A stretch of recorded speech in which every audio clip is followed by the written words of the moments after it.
Previously on The Howard Stern Show. Pete went over to Rick's Cabaret with Ronnie. Okay. With who? Ronnie? Ronnie, the limo driver. I didn't bring Pete there. Okay. Pete is a big boy. He's 34 years old. He heard about I was doing something there. I got there about 8:45. I went upstairs. We were having dinner with Lonnie and Sal and a few other people. And when I came downstairs at the elevator, there was Pete waiting in the lobby of Rick's.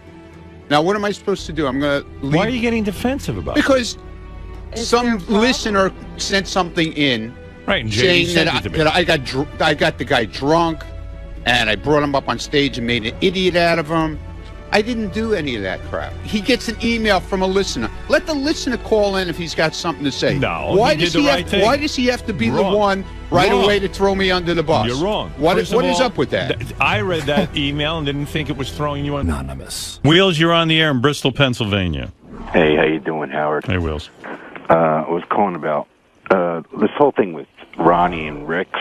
I was always wondering, like, all these young guys hang out with him. Do you think there would be the same affection for him if he wasn't connected to the strip club? Well, I mean, I think that's Ronnie's cachet. I think, But, I mean, the guys like Ronnie. yeah, the guys like hanging out with him. Yeah, no, Ronnie's a fun guy to hang out with. I know, he seems like fun to party with and all, but I think this is what... Yeah, by the way, this whole rat thing, like, I couldn't even remember what it was that what the rat supposedly talked about, but then I remembered. Yeah, I forgot too. Yeah, the whole thing was, the way I work from home is we have a little group of guys who all write for the show. And basically the guys who write for the show are like me, Fred, Sal, Richard, and Benji. You know, that's the group. So what happened was we named the group Guys, G-U-Y-S, and we write to each other. So then, like, Doug Goodstein from Howard TV started saying, you know, you got to put us in Guys so we know what's going on. Howard TV needs to know what's going on. I go, well, really, why, though? I announced what's going on. No, it puts us in the loop. We can plan ahead. If you guys are planning to do something, we can have an astronaut costume for it. I said, okay, that makes sense to me.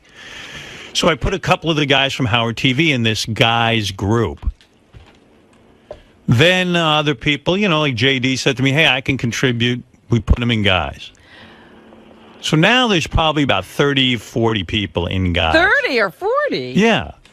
Wow. But it kind of worked. Like you wouldn't believe it. Like Scott, the engineer, sends me a lot of good stuff. Mm-hmm. Like he reads the paper a lot. He goes to these weird websites and finds a lot of interesting things we actually end up talking about on the show.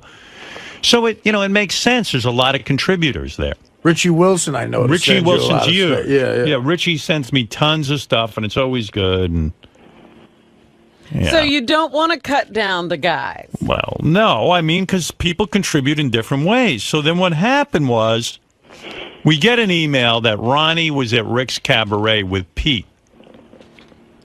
And you know, medicated Pete? An intern. The intern. So one of the people on the guys list read this thing and said, uh-oh, called up Ronnie, said, hey, I just read a piece of email that came in. And Ronnie, there might be a problem because you were there with an intern and Pete and this and that and the other thing. So I got a little miffed because I said, well, wait a second. If you guys are going to read the Guys thing and to go report to people what it says in my Guys, I gotta stop that because I don't want it reported on. Am I explaining this accurately? Yes. Okay. Perfectly. So I got pissed off and I said to Ronnie, okay, who told you, which guy from my group told you this? And he goes, well, I can't tell. I don't want to rat him out. He was just trying to help me. You know. So then I said to Ronnie, well, aren't you loyal to me? Shouldn't I know who the rat is? And then Ronnie got so defensive and worried about it, it was driving him crazy. Meanwhile, if the guy who had told Ronnie had just walked in and said, hey, listen, I'm sorry, but I thought that Ronnie was doing something wrong. I had to alert him. Right. And I won't do it again. But the guy who told Ronnie got really scared. And he told Ronnie, don't give me up because I'll lose my job. Because now he thought he was in danger. He thought he was in danger. So everything got really scary around here. I know exactly who it is now. So then Ronnie wouldn't tell the name. Right. And I told Ronnie, you're being disloyal to me. You got to tell me. Meanwhile, I don't even know that I cared that much. I just thought the whole thing was Yeah, it was funny. funny because it was like a prison thing. Yeah, so everything got really crazy. So I said to Ronnie goes, this is crazy. This guy should come forward on his own. Why do I have to do this? Right, Ronnie's fallen on the sword. The guy should come up and say, I am Spartacus. Right, so meanwhile, Ronnie was saying, look, I'm not going to give up the guy's name. I'm no rat. But meanwhile, he kind of forced the guy to. Well, that's what he said. The guy, he needs to come in and step up and take the weight. Which Ronnie was right. Because Ronnie was going to have a nervous breakdown over this. Yeah, Ronnie was not handling it well. Ronnie was on the wrap-up show saying he was quitting his job. I was like, what are you, crazy? He was saying he was going to quit? Yeah. He said, that's it. I'm leaving. I can't take it anymore. Everything's coming down on me. Why is he so... I don't know. Drama queen. I don't know. He was being a drama queen. Very good word. You can't have any fun with him. So I was about to leave here on Thursday, and the rat stepped up? Well, came to me shaking, like really upset. Like I would say on the verge of tears. And I was just like, oh, this is too crazy. I just want to get the fuck out of here. Come on, that would have been great for the air. Oh, my God. I was just like, I just want to get out of here. Now I got to hear this. Like I wanted to leave. Who was it? Well, wait. I'm moving in a rush. You got 10 hours to kill. So I go, I didn't even want to deal with it. So I go, listen, blah, blah. Blah, blah. I don't even care. I said, the only thing I'm pissed off is now Ronnie feels good and now the whole controversy ends. The wrap-up show was doing shows on this. The Superfan Roundtable was doing shows. Ralph did a whole thing about who they think the rat is, their top 5 picks. Oh, who were their top 5 Oh, my picks? God, so many different picks. And were they anywhere close? I don't want to say because that'll give it away. Oh, stop. So anyway, you're telling me you're not going to tell me who Wait this a rat second. is? I want to talk it over with you. So I'm standing there, and the guy, and you know what? I love this guy. He didn't mean anything bad by it. And I told him, don't worry. I'm not taking away your job. I don't take away anybody's job. He was never in fear of losing his job. No. There was no... But he was. He was about to lose his place on the guys list. Well, that's all. He thought he was out of a job because... But you never threatened that.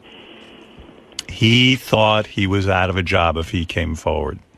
You never fire anybody. I know. Fire him. I'm like a jury. I feel bad for the guy. Bunch of pussies. Yeah. Bunch of pussies. Go ahead. Say it louder. Don't whisper it. Right. All right. Even now, coming up and ratting himself out in secret. Well, I went home and then I said, shit, I wish I had had more time to deal with it. Because at least I would have sat the guy down on the couch and say, look, man, I'm not taking you off the guys list, but can you cut the fucking shit? You know what I mean? Like, don't be the police around here. If you're going to be able to read my confidential writings and stuff we plan for the show, you can't be blabbing to people about it. But I just wanted to get out. So I go, listen, I'm not firing you. I'm not mad at you. Just don't do it again. Goodbye. And I left. Faggot! But then as the weekend went on, I got more and more, you know. Well, fire him now. No. So anyway, I don't even know. Who do you think it is, by the way? Brian Phelan. Now, what made you say that? I just think he's really a good friend of Ronnie's. Go ahead.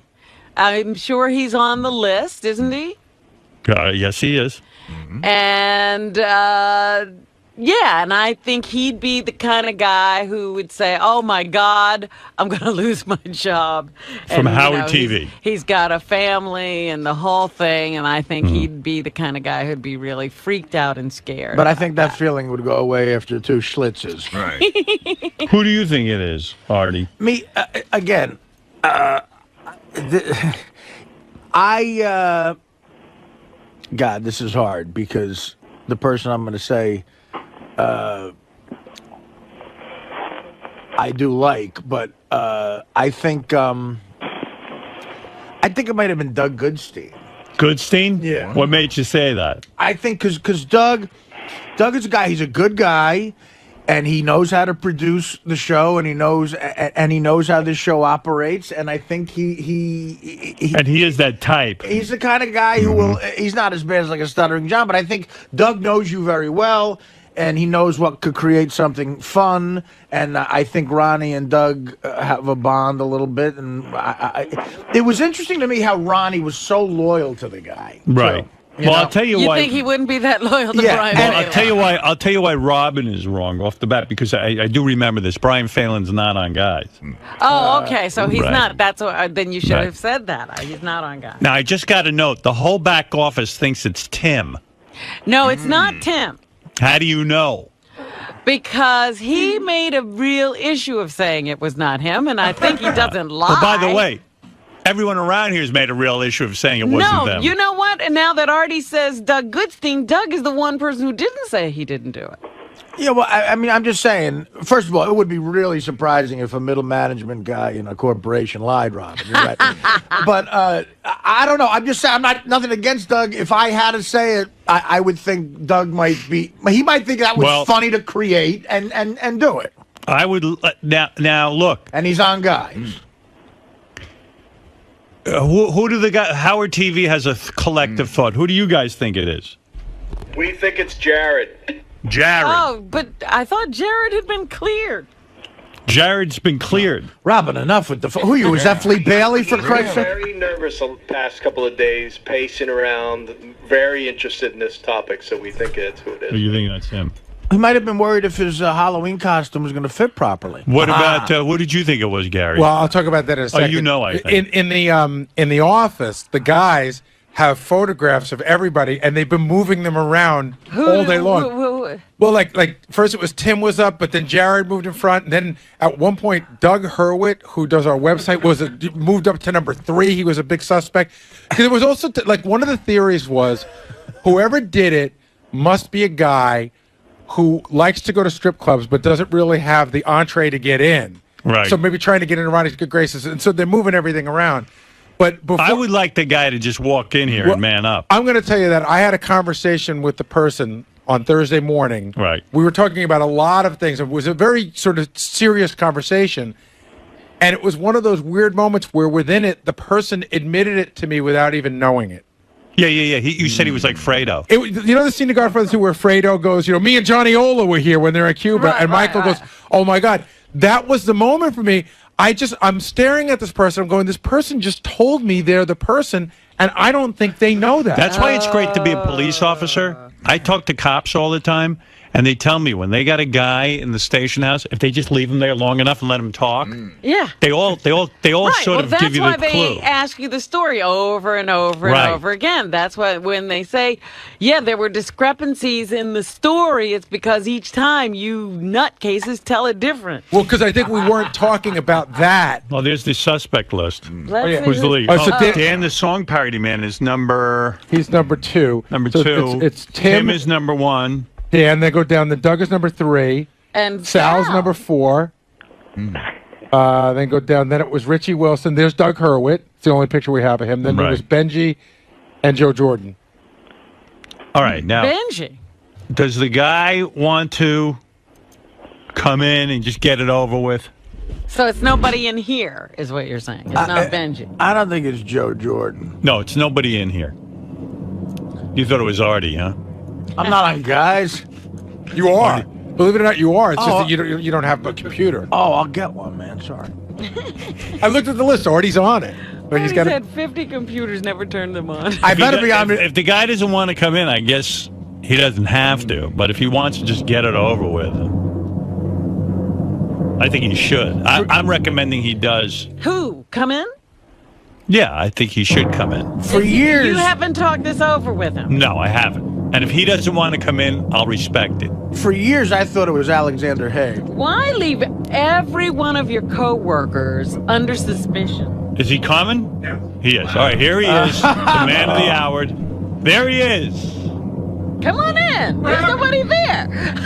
He left? Pussy it out. I saw a guy walking down the hallway that was it, and then they just made a left turn. You know it was it? You know it was the guy? You know who it is. Oh, okay. How do you know who it is? Oh, because the guy Fredo'd. The guy Fredo told me. All right, so maybe he's not comfortable coming in. Get in here. You got to make him come in. Not going to be fired. It was no big deal. He did it out of... What is he scared about now? I don't know, but maybe he's not comfortable with it. This is so silly. I don't want to give anybody a nervous breakdown. There's no threat, and nothing happened bad. You were trying to help out a friend. It was no big deal. Seriously, I don't hold any animosity toward this person. I told him that. It was actually a great thing you did. And I've already Only forgotten. bad for programming. And I have already forgotten again what he did. No, I understood why he did it. He thought Ronnie had done something wrong. He did it with the best of intentions. That's right. I don't think he did anything wrong. I said, just don't do it again. Just check with me first. See, my theory on Goodstein is not that he thought Ronnie did something wrong, that I think he thought it would create this. Doug knows the show well enough. Oh, no. It was nothing like that. That was my theory with Doug. Scott DePace couldn't have done this. No. He'd No. fess up. No. I'm just saying, you would fess up. He actually confessed, but he turned out it wasn't him. He was one of those guys that likes to get credit for bad things. He turns himself in for every crime. Yeah, I was the shot Kennedy. Come on. Oh, I'm like It's looking not at happening. the door. Not happening. God doesn't want to fess Well, up. maybe not. Maybe later. Let him think it over.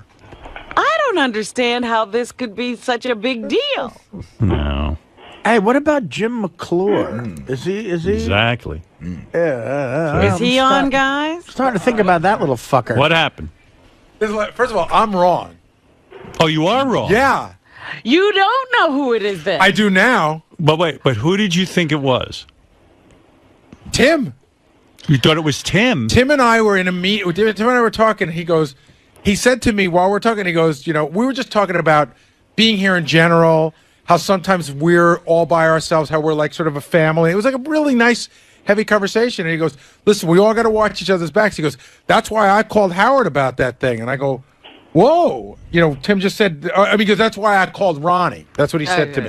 Yeah. So now I'm But he thinking told Jared Ronnie again. after the fact. Right. But, he's so... All right. We knew that about But him. I think that...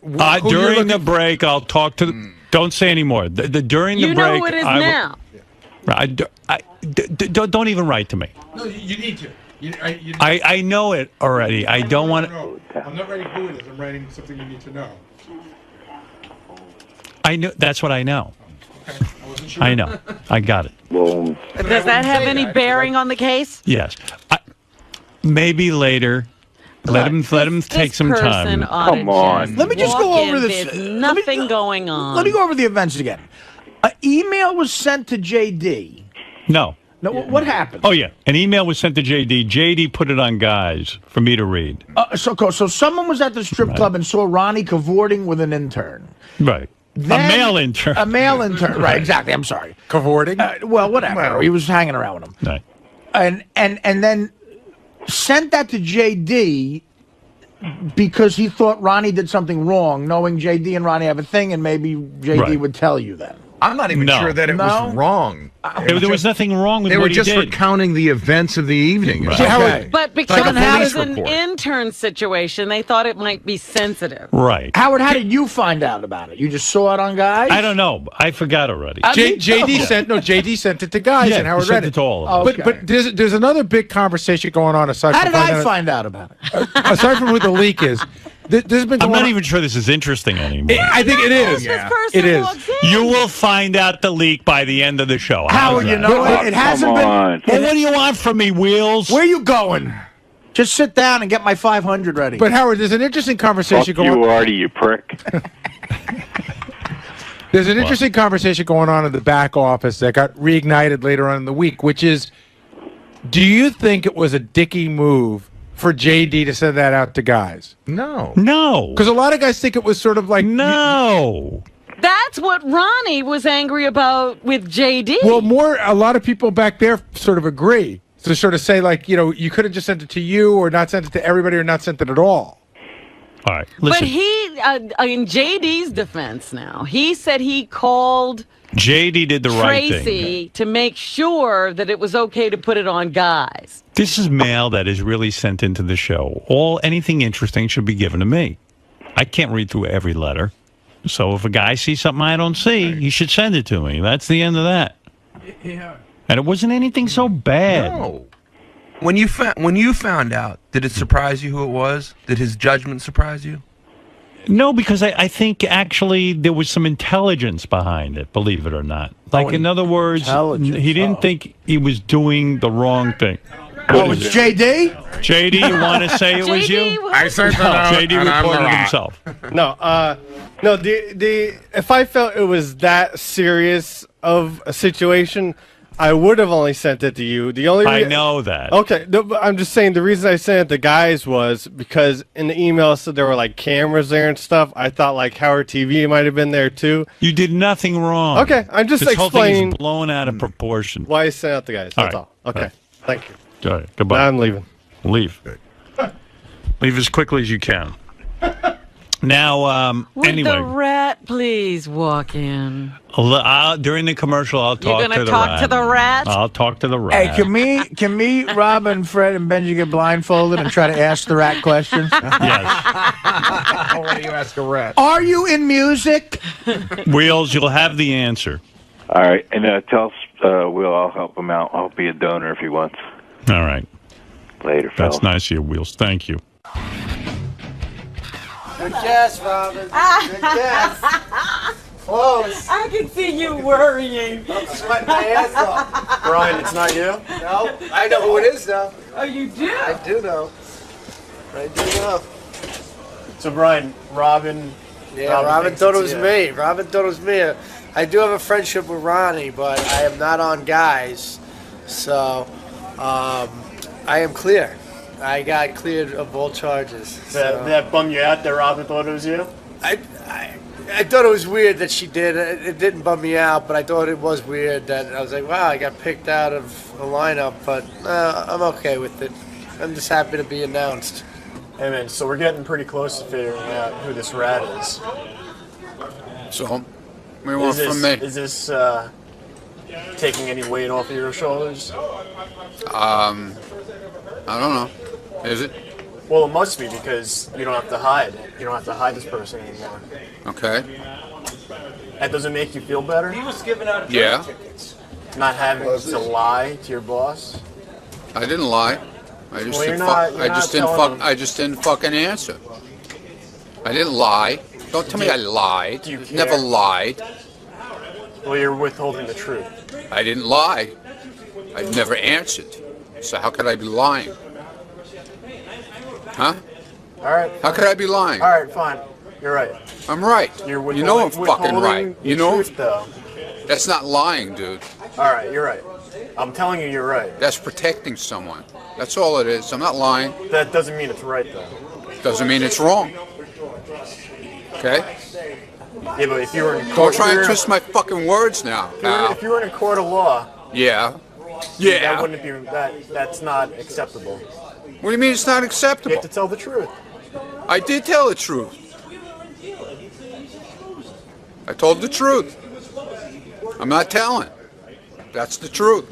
I wasn't saying this to hurt Doug. They asked me a question, and I think Doug knows how the show operates. And I think my theory was he thought it would create what it's become, which is a fun thing for them to talk about on the Stern Fan Network. Besides my liver, so I don't know. Now talking to Doug, I don't know. He's pretty good with this bullshit. Maybe I don't know.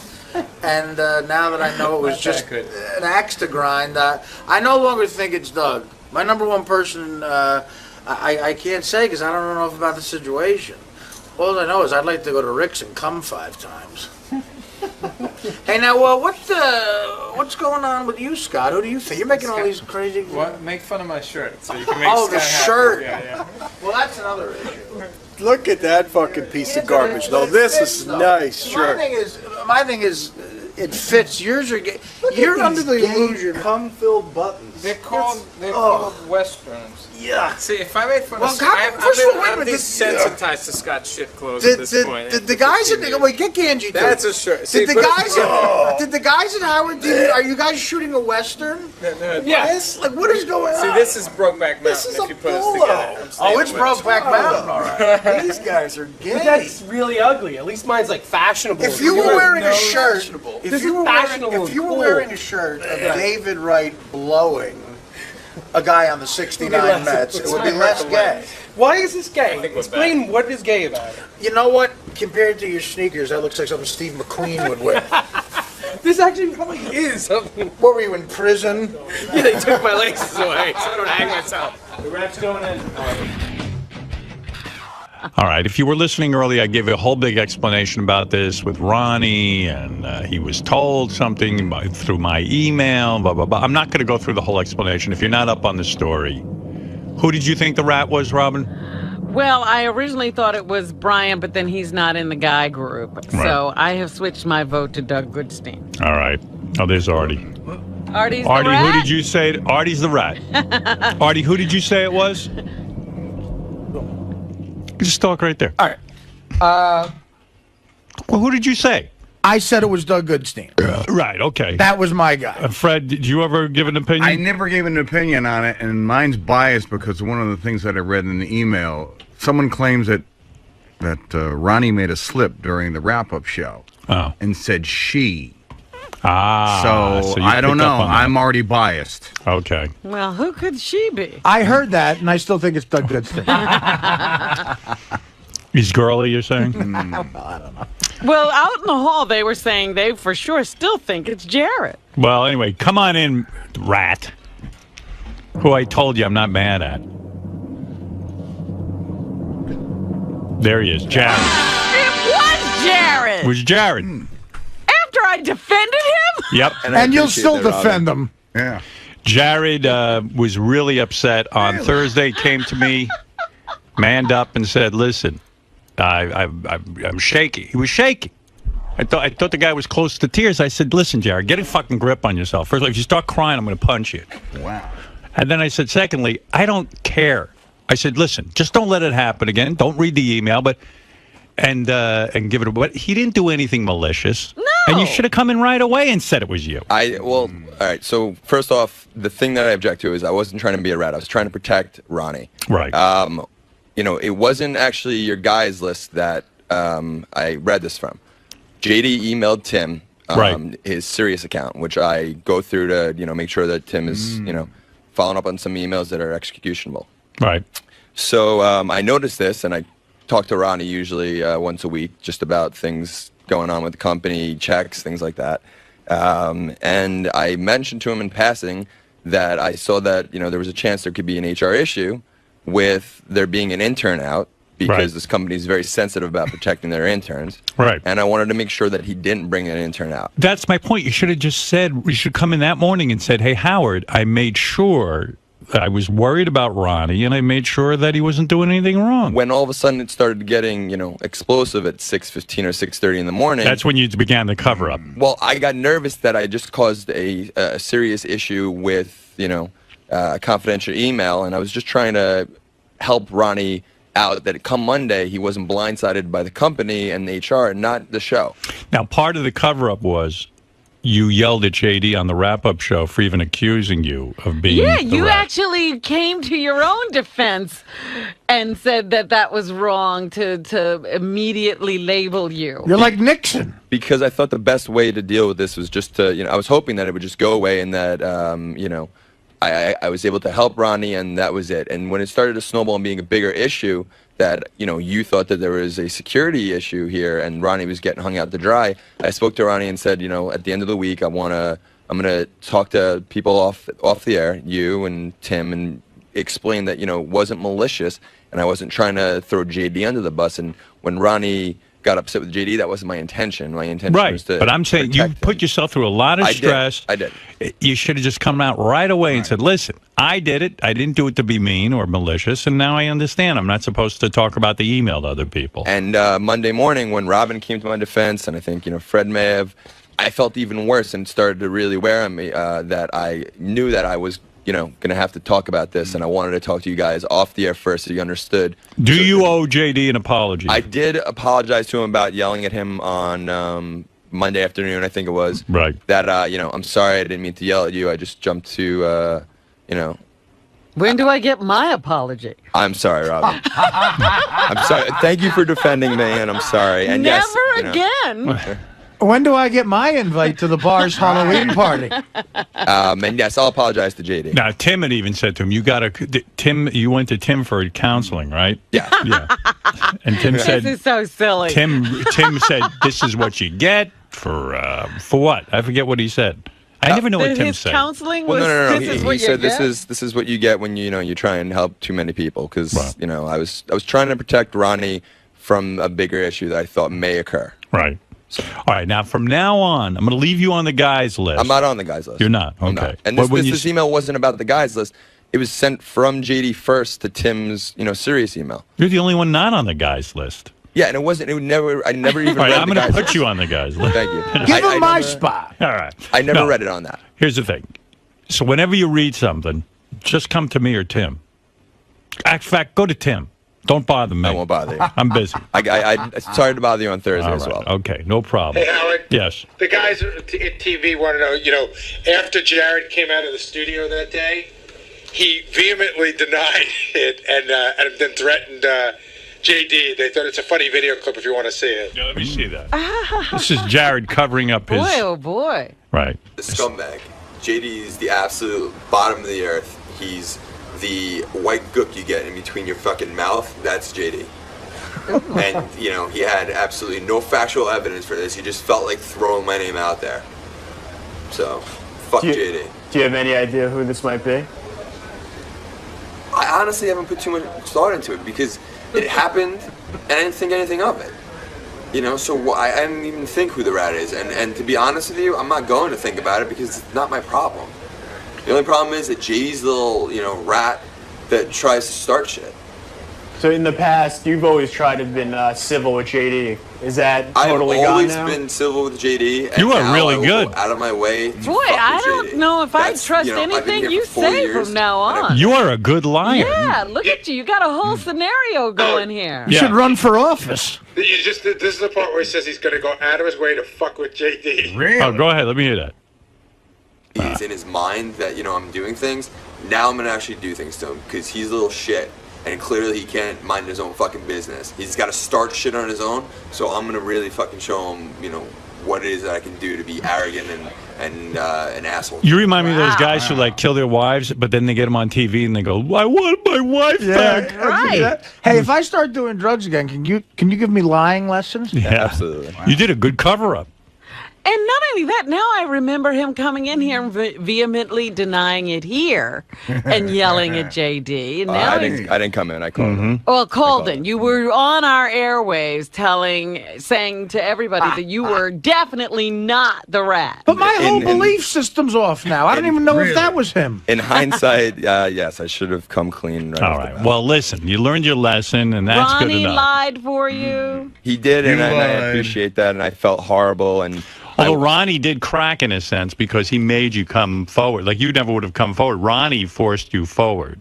Yes. Yes. Yeah. Yeah. He couldn't take it anymore. So Jared you're had all right with your lying. But I didn't think he was good at it. I thought this would go away and it was a bigger issue. I thought it would become a bigger issue that, it was discussed. Then, that it was discussed that there was an HR policy and all that. I thought that was the bigger issue. I was mad you came forward because I was going to do lie detectors next and everything and find you out. Yeah, you shooed me away. Yeah, I was wondering if you would have passed the lie detector test. That would have been good. You probably could have. Are you attracted to me, Howard Stern? Well, Jared, all right. Good enough. I'm glad you came forward, and now you understand when something like this happens. Just admit it. Yeah, I'm sorry this about is that. not the kind of place where something bad is going to happen to you. I barely fire anyone, ever. Yeah, but I understand this situation. If a guy is afraid he's going to get fired over something that seems sort of simple, that might be the right lie to tell in life. I don't know. I was more concerned with, breaking Tim's trust, because Tim right off the bat stepped up for me because he knew that I wouldn't, I wasn't trying to be malicious and throw someone under the bus. In my head, I was trying to protect Ronnie, and I didn't realize further down the line what the consequences would be. Right. That you all of a sudden thought that there was a leak, that there were people not being loyal, that Ronnie wasn't being loyal to you. And from my perspective, I saw it as... there are no real big secrets here. Yeah, believe me. If you read those notes, I only wish something secretive would happen in there. All right, thank you, Jared. There it is. Jared, one more question. Did you ever give Ronnie a touch oven? When did you confess to Tim? At what point in the saga? Last week. Last week? Yeah. When? Same day as me, or earlier? Yeah, I think it was the same day. Well, I talked to you on Thursday? Yeah. And yeah, Thursday. You confessed Thursday. Yeah. Was Tim shocked? Yeah. He was. Absolutely. That's great. Were you polite enough to wait till he detoxed? His detox Oh, was I over? would see now. The real good footage would have been when he first fessed up, and just how difficult that was for him. There's a theory now going around in the back office that they think Jared is now covering for Tim. But I saw Jared. I'm telling you, I spoke to Jared on Thursday. He didn't look like he was covering. I'll tell you, I may be a good liar there, but I wasn't lying. I know. Tim, the last thing Tim, when everyone started accusing Tim, if there's one thing I know about Tim is he would never ever do anything to cause you to distrust him. I understand. All right, Jared. Thank you. We now know you are the what rat. was Tim's advice to that's what happens to you when you try to protect too many people or something? No. He said, I got myself into this because I was, trying to please too many people. Oh, I see. All right, and You're Jared, a people pleaser, are you? Jared works for Tim, and yeah, a lot of people are saying, "Who the fuck is this Jared?" Jared works for Tim. Jared's the abs. Hey, Howard. Yeah. One more question, Jared. Are you mad? Everyone's sending me notes. Are you mad at High Pitch Mike for taking those pictures of you in the Chippendales outfit? I am. Why? Because the only reason he knew that I was up there, I don't promote where I bartend. I don't want to ever, this is two separate things. I make income on the side because, I want to supplement my income here. In other words, nobody pays you here. Go ahead. Yeah. Read between the lines. No, that's not true. Tim, it's not like you want to be a bartender. I invited people here from the show to come up to the bar because, I'll throw them some free drinks every now and then. And I invited Mike to do so. He asked me if he had to wear a costume. I told him that, he didn't have to, but I was going to. And I explained to him when he asked me what my costume was. I told him not to come up to take pictures. I told him, it wasn't about that. I don't want that to become part of my, corporate persona. And he was the only person that did it the entire time. No one in the bar took pictures. Well, no he's one gay, and he liked what he saw. But he only walked into the bar for 3 minutes. Right. I gave him a drink. He took pictures. He walked out. Oh, yeah. So that was it? He just came to take pictures? All he did was take pictures. What did he do with those pictures? Oh, my God. Do you think he beat off to him? Of course he did. Jesus. Oh, Jared, I'm your wife. Oh. Well, he has a picture in his office of his head on my body. Wow. In his office. All right. So you asked him not to post the pictures, and he did, and now did they take them down? I asked him not to take them. I spoke to Jason and Ganji and asked them not to put them up in the show. Right. I just don't want these ending up on the internet. Well, I'm glad I didn't show up at the bar because I would have taken pictures. You're worried about your future. You want to be seen as an executive. HR could Google you when you get interviewed, and all of a sudden they got pictures of me. Fair enough. Chippendales. All right. It's Jared. great that in this sea of misfits, he's worried about his corporate persona. It's great. You got to get out of here now. Thanks, Jared. Take a look over here. There he is, Jared, who has come clean now, and now he feels better. Look, he's walking around all happy again. So you manned up, told the truth. I did. How do you think it turned out? I think it went better than I thought it was going to go. What did you think was going to happen? Even last week when it was real heated, how did you think this was going to turn out? Like 9/11, I don't think we're hearing the whole story here. I think there's more. I bet there were calls placed to Tim that we don't know about. Not everything's adding up. I don't see why Jared would take it upon himself to read one of Tim's emails and act on it alone. Jared's not a lone wolf. He's not. He's needy. He needs he needs his peers to appreciate him and give him a pat on the back and all that stuff. I don't buy the lone wolf theory. Hey, but give it a rest already.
This is a Howard TV original production.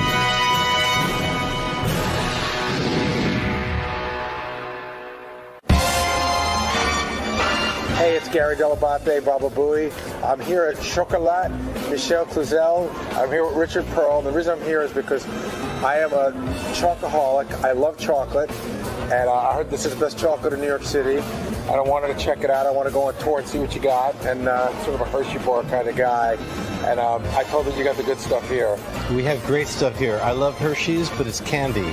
And what I want to do is introduce you to the world of fine chocolate. Gary, I'm really glad you came. Good to see you. So this is chocolate, not candy. This is not candy. This is definitely not candy. Okay. Great. All right, let's give it a shot.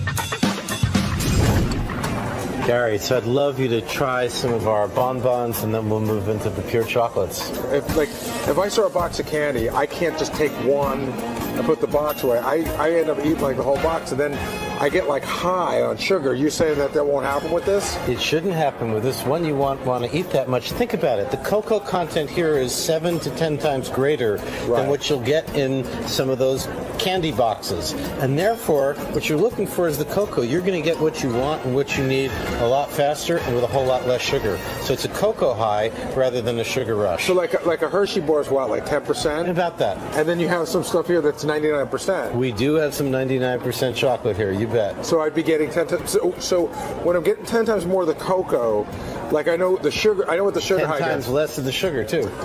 Oh, is that right? Well, of course. If this is 99% cocoa, cocoa in here, there's only 1% left for sugar and vanilla, and that's it. So I see. What I'd love you to do is try this one here. It's one of my favorites. It's a dark roasted praline called 𝗛𝗏.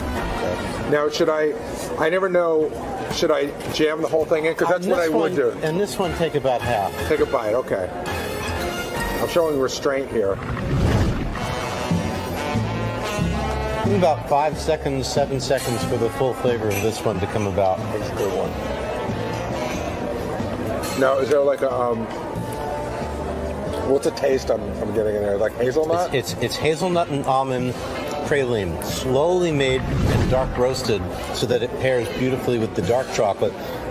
We have other pralines such as you have here and here, but they're a bit sweeter than this one. But I like to start you with the full richness of this one here. Now, can I ask you a question? Anything.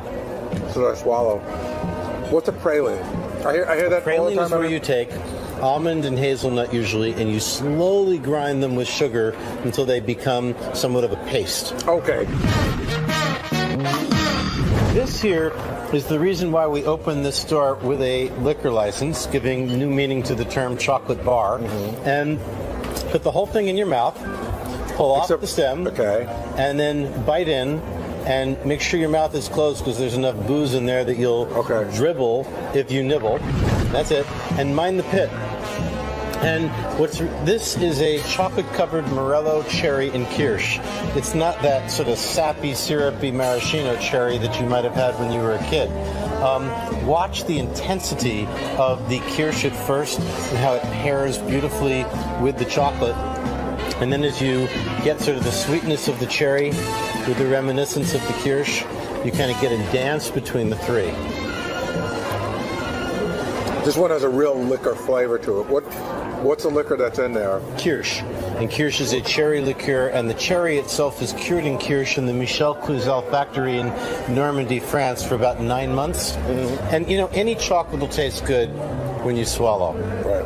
But I'm not going to let you wait that long. We got a lot of chocolate for you to try here. I got a question. I'm just, because it jumps out at me. I'm like, whenever you're a chocoholic, you always want to get the most that you can get. So I keep looking at this one that says 99%. So what's going on there? Well, again, when you see it, if a chocolate bar doesn't tell you the cocoa percentage, they got something to hide.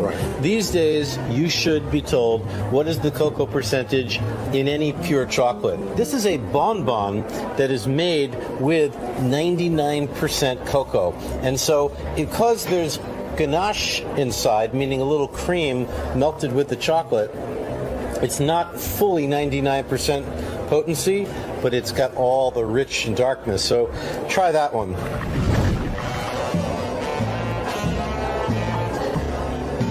Now we're talking. And this will take a couple more seconds, maybe 8-10 seconds for the full range of flavors to come on. Watch the aftertaste on this one. This is for people who crave bitter, who are seeking the essence of a bitter flavor in their chocolate. You're right on the money on your times, too.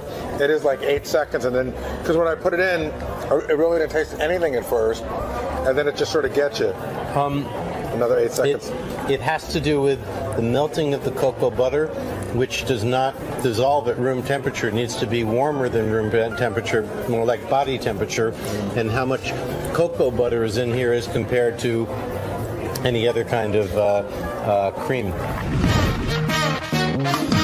I want you to try this one. It's one of my favorites, and again, we're the only store in New York that carries anything like this. You're going to need to put the whole thing in your mouth. It is a chocolate-covered raisin, or a grape. You don't feel the raisin. The grape has been macerated, meaning dissolved, in 𝗦𝗵. And 𝗦𝗵 is a brandy made with champagne grapes. Put the whole thing in your mouth. So when I put it in, I won't taste like a chewy grape or raisin. No, you'll feel like the ghost of the raisin skin. And put the whole thing in your mouth.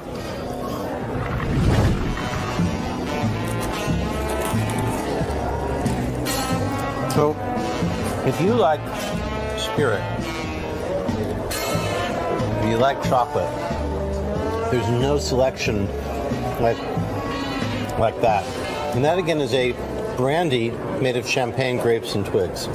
I like more of the like the pralines and the other stuff. Although here's another praline I want you to try. This is a praline with almonds, no hazelnut. See, notice now that I know what praline means, I'm like throwing the word around like nobody's business. Let's have a praline, Richard. Cheers. Cheers.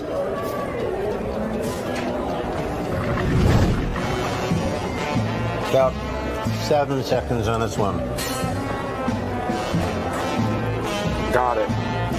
Notice the darkness of the almond flavor, and then watch the aftertaste on that. We also have a lime marcolat, or the chocolate-covered orange. Let's try the lime. Let's try the lime? I like lime. Lime's a good flavor for me. Wonderful. And here, they've made a lime fruit puree, mixed it with the milk chocolate, and surrounded it by a milk chocolate. This pairs beautifully with champagne. In fact, we have some cocktails ready for you. What's the chocolate that's in there? Seems like a softer, almost like a nougat, like a mixture. It's not like it's more like it's been whipped. Okay, so it's not hardened. They've been able, because they keep it contained in here, to keep it moist and keep it a little light. More like, you might remember it as a Cadbury flake. Shannon, which is this one? The white chocolate champagne cocktail. The white chocolate champagne cocktail. We've given you a spoon if you want to try the foam on the top. Now, what's the foam made of? It's just our white chocolate chantilly mixed with our champagne. And this is one of our most popular drinks, and people love the foam. Particularly women go for this one. I'm feeling very classy. Foam's pretty sensual, huh?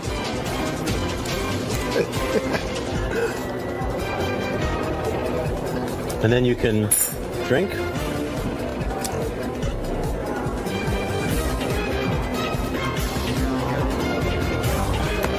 That's good. I never thought I'd put chocolate in my drink.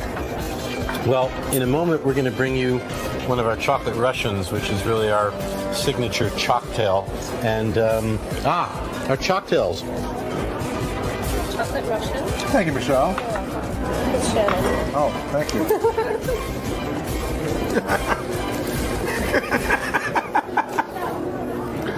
It's Michelle is 𝗦𝗵cie𝗄𝗿𝗋. Exactly. Now. Cheers, but he's a 76-year-old French gentleman. So I think you'd like Shannon better. I do. All right, well, cheers. This has a full dose of vodka in it and absolutely packed with great chocolate. See, that's good. It's like chocolate milk. You get a buzz on. So this I've been looking at the whole day. I've been dying to know what's in there. It's sultane. It's got 𝗪𝗪cia, which you tried before, with some brandy and vanilla pod. Try one. You'll need your napkin. Okay, so... Yeah, take it from the top. You need a bigger bite to get to the center, but the outside itself is pretty amazing. And then once you break that inside coating and get to the amazing brandy on the inside. So there's almost like a piece of candy within the candy, right? Yeah, there's more than candy in there. There you go. But you're getting the 𝗪𝗪cia, which is this amazing Italian-inspired chocolate and hazelnut puree put together. You can feel the oiliness in the chocolate, and again, the flavor of that is, it's one of our most popular pieces. People love them for parties, and for any of these, which we call bouchées, one piece is generally considered a dessert by itself, though I can manage more than a few when I'm in the mood. That's really good. Great. You might also like this. It's made with almond paste. This one here. Yeah, just take a bite out of that one. I love it. Again, that's not your normal Tootsie Pop. I mean, that's got that'll one of those, and you'll make someone very happy. It's really dense. Oh yeah, and it's got great ingredients. Again, done with the milk chocolate and with ground hazelnuts on the outside, and also a streak of vanilla. I want to also call your attention. These are what cocoa pods look like. If you want to choose any one of those and take a bite, you're going to get an amazing experience. We consider it one of the finest ganaches. Anyone you like. They're all the same. The color doesn't have anything to do with the flavor, Nothing right? to do with the flavor. So we'll try one of these. And you're saying it's just like a chocolate in there. So this is like getting like the best bottle of champagne, like the top of the line. This is like almost like a vineyard, right? Vintage Reserve. Oh, look at that. Okay, and that inner piece is the ganache from the 𝗪𝗁𝗄𝗏 plantation. Again, with all of this chocolate, that's such high cocoa content chocolate, you will not get a sugar rush. You're going to get a cocoa buzz. You'll be elevated and euphoric. And obviously, your taste buds are pretty happy too. Now listen, I know you like these pearls. Do you want to have a handful of these? They're the 72% blended chocolate. I'll have some myself. I happen to love them, and they make great gift items. We sell them in test tubes and in other ways, and people love to decorate with them. Now, can you eat, like I'm eating a lot of chocolate. Can you eat this much chocolate? I can, but I don't normally need to. You know, it's kind of like when you cultivate a tolerance for something, it doesn't take you much to get off.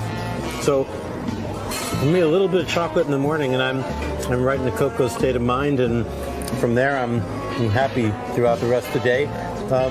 Although I kind of nibble as the day goes on. It doesn't take much though. You know, a handful of these, and I'm quite happy. This is good. This is really good stuff. I'm glad you like it. Well, Richard, I got to thank you for today. I learned a lot about chocolate. Up until now, you know, I had two choices, Hershey's Light and Hershey's Dark, but you taught me about a lot of different chocolate. There's like 21 different kinds, and I know what a praline is and all the different fruits and everything, and I enjoyed it. I've been educated. I'm just going to take this with me if I could. All yours. Look forward to seeing you back. Bring it back empty. I'll fill it up for you. Don't even make that promise, because I'll bring it back. Thank you. I really had a great time. Great pleasure. Thanks.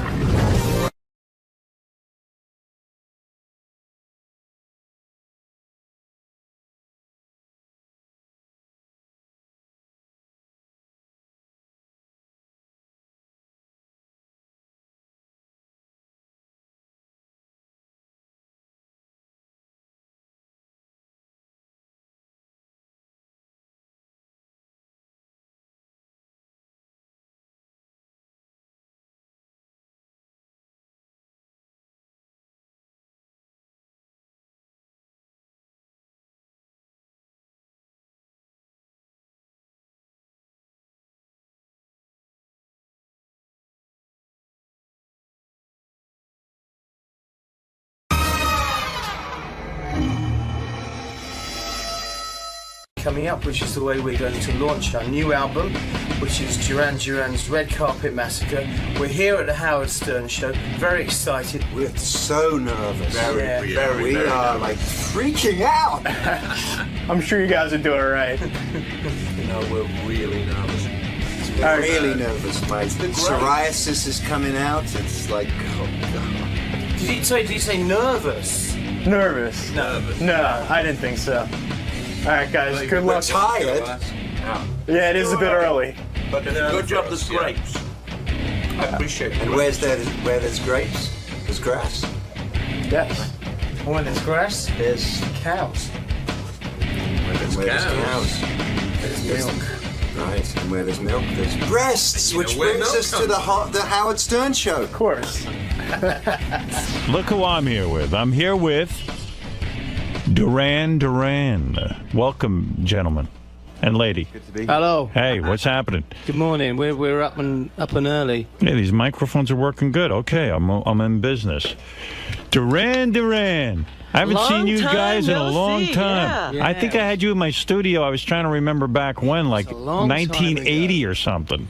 And that chick Fern, somebody was on it. Fern. Fawn Hall. Fawn Hall. Fawn Hall. She No was on kidding. the same show as we were on. She was? And We never everybody had was Fawn taking Hall. the piss out of her. No, we had Fawn Hall on. We did? Yeah, with Danny Sugarman? with Danny Sugarman. Oh, yeah. you're right. I forgot. Yeah, we did. Well, it's good to see you guys. Now, what is going on, man? 85 million albums I read you sold. So you guys are all set. I mean, you we're don't. going for 86 with this one. This is it. You got a new album out. Yeah. You're out Red promoting a new Carpet album. Massacre. Is the record business now impossible? Because I just read that the Eagles set up a deal where they're only selling their new record at Walmart. The Spice Girls are only selling their record through Victoria's Secret. It's almost like the whole business has changed, that you can't even do business with a record Madonna company. just left a It has record changed, company. Yeah. and the record companies are trying to do deals that are going to keep them alive, really, because they're the ones who got hit hardest. For us, you know, we do great business playing live. You know, we've got a career in playing music to people. And I think the whole thing is changing. So it's the record companies who are trying to find their level at the moment. Would you hate getting into the business right now because it's so difficult to make money? It would be nothing. You know, I mean, when we got into it, it was probably like tough for people that got into it in the '60s. You know, Right. I think it's as long as you accept that change is constant. But how do you make money with a record now if everybody's downloading stuff for free? Well, I think for quite some time now, people have been talking of the record as being a promotion device for concert tours. I For see. years, they've been saying that. So does your record company now say, okay, you guys, we'll put out a record, but we want a cut of the concert tour? Do they haven't try said to? that yet. They haven't said that. They haven't said that yet. Don't bring that up, Howard. And they better I not don't think say it's it. as bad as that, though. I think, you know, there are a lot of good bands around who do make records, and they really do sell. Right. But It'll be you fine also- until Google start their own label. Right. You also brought up the question: who's paying for all of this? The record stuff? company pays for They're all that. paying Yeah. for this? Yeah, they want a return. They want it. They Right. want it to happen. Duran Duran, what a history you guys have. Now, tell me if I got this right, because this has got to bug you guys. Although maybe nothing bugs you guys. You seem pretty happy-go-lucky, you know what I mean? What could be bugging them? Well, your one of your guys, Andy Taylor, left the band. Yeah. Right. Now, is he writing a book about you guys? Yeah. Now, doesn't that bug the crap out of you? What is he going to say? Somebody's got to do it. You're all right with that? I think it's going to be cool. It's about, you know, it's good for, it's exciting in a way, because it would look bad if we did it, but now he's kind of outside of the group. But is he friendly with you still? Well, we don't really have a relationship. So, in other words, you're going to get trashed in the book. I don't think he's going to trash us, because he's going to keep the door open, because you never know, you know, with these situations. He You might know, want to come back. Yeah, you can never say never. So What is going on legally? Why is he sending you legal letters? Over to Nick. All right, Nick, you're in charge of this The one. lawyer in the band. Hey, here's our lawyer. Oh, no, you know, when things break up sometimes, we're having a divorce. So we just... Why did he leave? What is his problem? I mean, it's a good business. That's exactly what we said. That was what we said. What is your problem? And what did he say to you? What is his problem? Why would you leave a band like this? So you guys can make... all we heard was silence. Yeah, I mean, you know, come on. Why can't Axl work with Slash? I mean, you know, who wrote the majority of the songs, the big hit songs? Who wrote the majority? And you guys had a ton of hits. I mean, who wrote the? We did together. They're all collaborations. Yeah. So did you say to him, "Listen, we're all good together. Why would we break up the collaboration?" Well, we tried to put that to him, and right. Does he want money from you? Obviously. Did you send him a letter and say, "How can you write a book about us? That's not fair."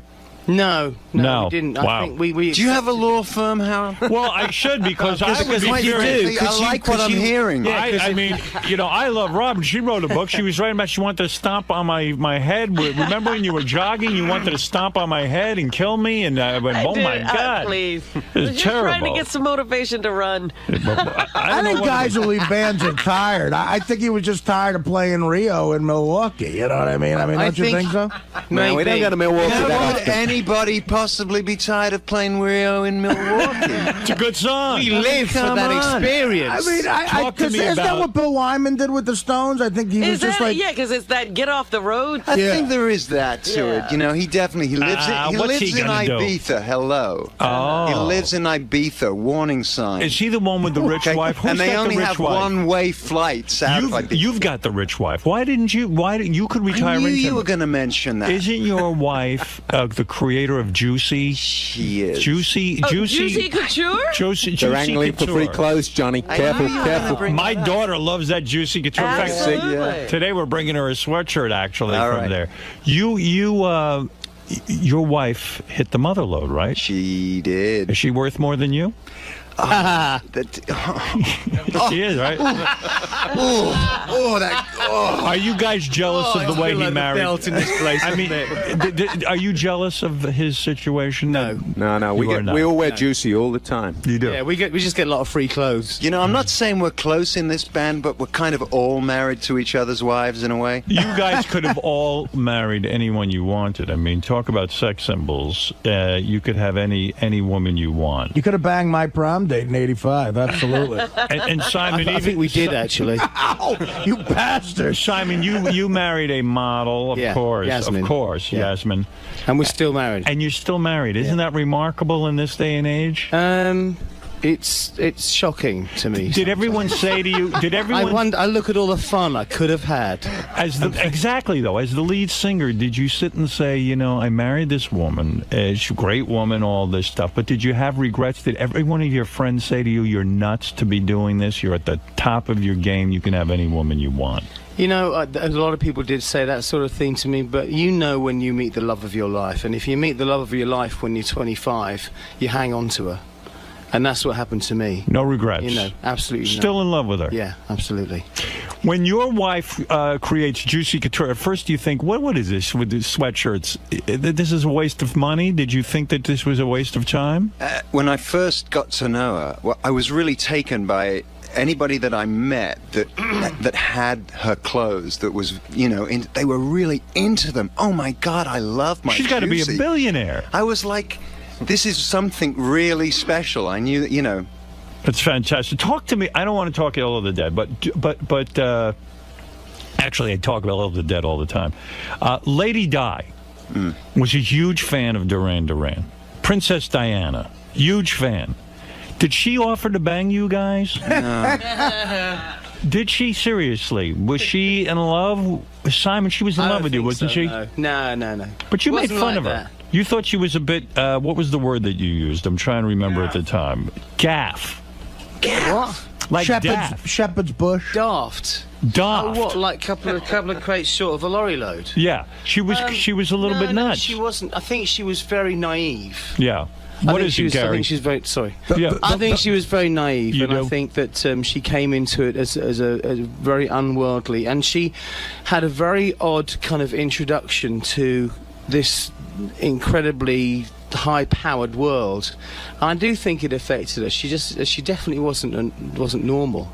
Every time we open the I dressing can see room, that on the cover of the Sun tomorrow morning. Le Bon says she definitely. No, what I mean is she didn't have a normal life. right? You know? But every time we opened the dressing room door, there she bloody was under the table trying to get an autograph. Oh, it was like being ironic. Oh, there was that. You said, can't your husband keep you under control? Did I say that? Yes. And he could. That's what happens when he gets up this early. Isn't it great, though, to be just some guy one day and the next day you're in a hit band and you're telling the Princess of England, hey, man, can't your husband keep you under control? I mean, it is beautiful. What did you want to say, Gary? I think I was joking. Oh, you were joking. But it's great to be able to joke like that. Doesn't that have inverted commas next to it, that quote? Is it true you turned down Andy Warhol to make a new cover for one of your albums because you said the Stones had done it already? No. Is that true or false? No, that's false. Yeah.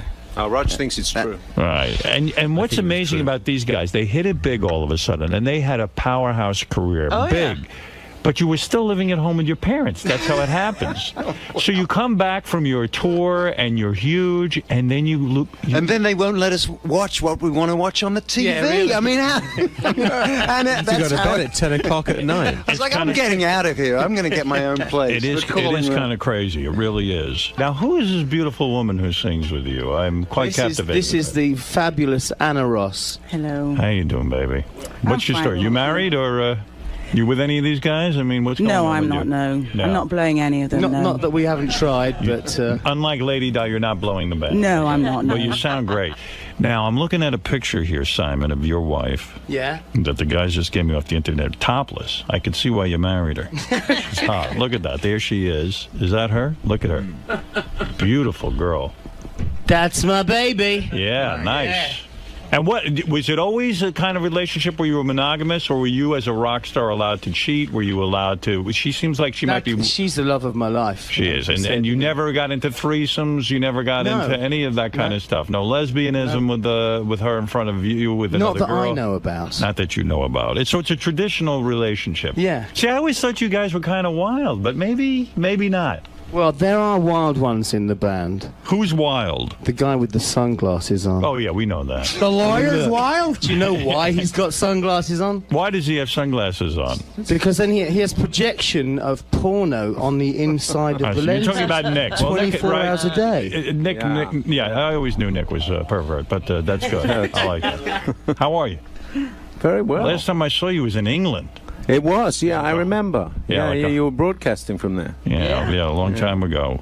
And Simon, what do you mean that? You know what I wanted to ask you about there was a couple of things going on. Number one, I read that you say you, as a child, you enjoy dressing up in women's clothing for real. He still does, and you still do. I enjoyed dressing up.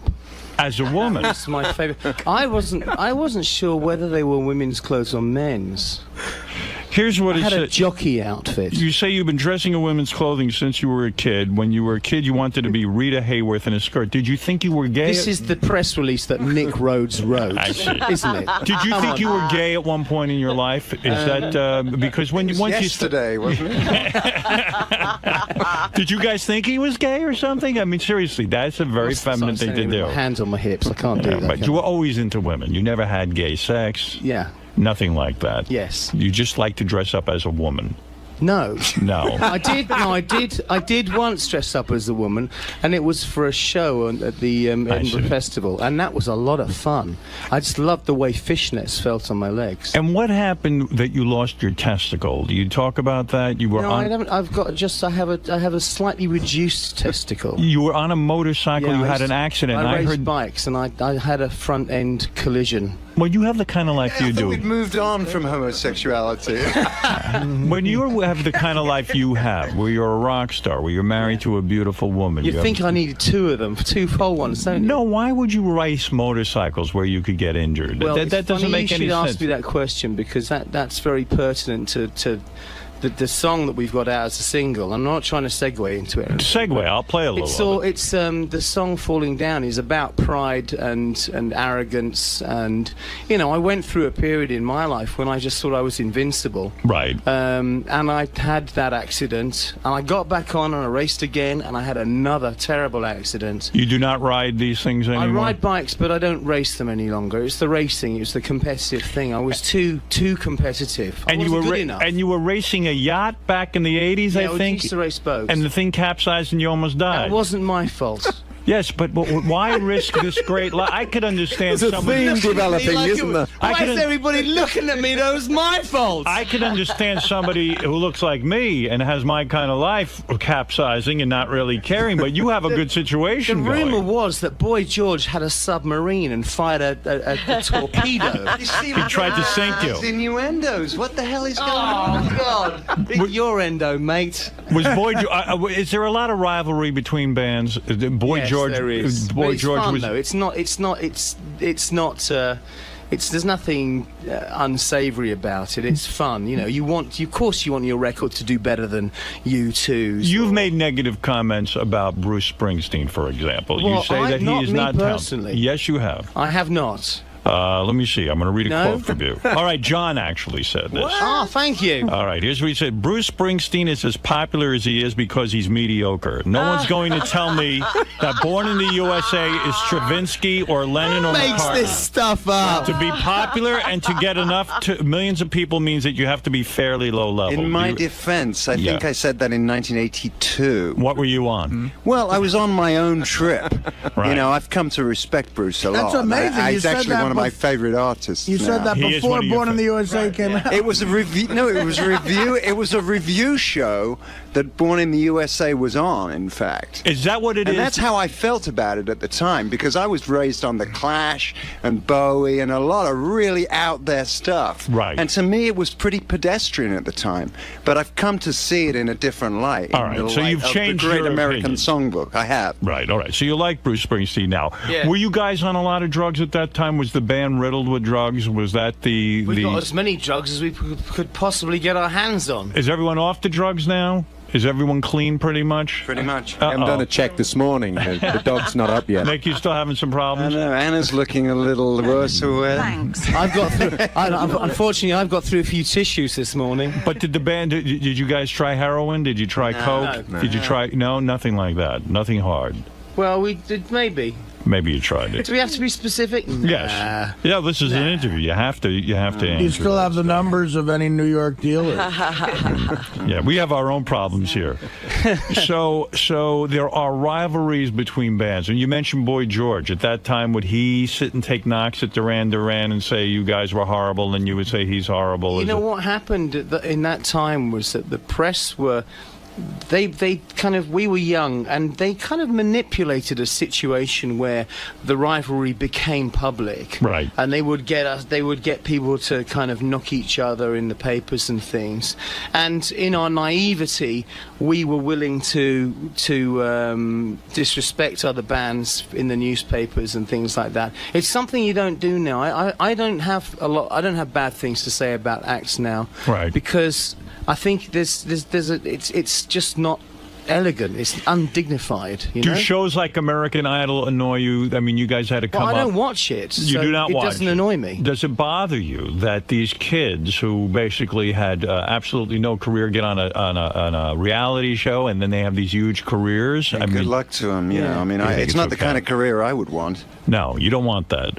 Nick, you did a very smart thing in your life. I don't know if Did I? What was that? You're I don't not remember. married anymore, are you? But didn't you marry some kind of department store heiress? No, that was all media stuff. I wished, and then it wouldn't have cost me so much money when I got divorced. Divorce kill you? I mean, monetarily. Kill me. I'm still here. You're still here. I mean, a lot of money goes out the window. There was a little collateral damage. Did you sign prenuptial agreements? No, never. No, you never did that. Not in the early 1980s. I was only about 20 when I got married as well. How much money as a band do you think Duran Duran has generated? I'm talking between at least touring. 20 billion, I would say. No, come on. Between the albums, between the merchandising and everything else, it's a lot of money. I right? never added it up. Yeah, we don't spend time counting the money that everybody else got out of the band. Yeah, but Simon, you're very smart. You didn't get divorced, and you've got your original income and all. And my of that. wife's income. That's right. So you've got a lot of money. Dinky's one. Poor Nick's over there. They're dividing them up like carpenter ants. How many times have you been married?